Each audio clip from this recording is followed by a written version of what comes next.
You may want to stay on the boat. This part of the ocean doesn't belong to you. It belongs to this beast, the Atlantic Goliath grouper. And if you wander too close to those shadows, you may not come back out. So what would happen if this giant devoured you? What part of you would the fish eat first? Could you outswim this predator? Or would you have to escape out its other end? Yeah, that end. Reaching weights of up to 360 kilograms, that's 800 pounds, and lengths of almost 2.5 meters or 8 feet, the Atlantic Goliath grouper fish stalks its prey from the depths of the Atlantic Ocean. This massive fish can take down small sharks and even an occasional human. Their lack of fear has allowed humans to get close to them and hunt them to dangerously low levels. With their numbers down by 80%, the Atlantic Goliath grouper is a critically endangered species. Plus, its low speed makes it an easy target. So how could a fish this slow catch you?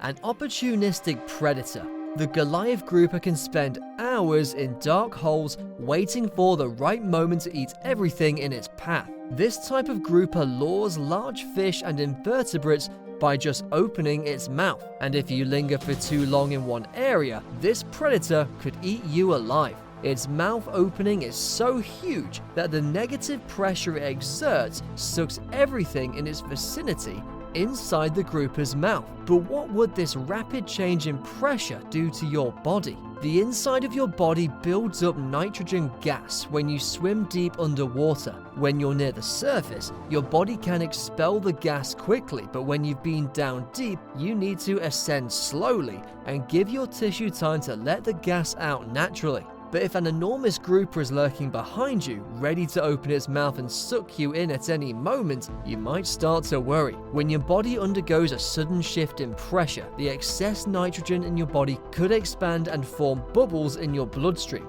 If the negative pressure was too intense, it could give you a stroke or even paralyze you on the spot. But could you get away from this fish? It's not that fast, right?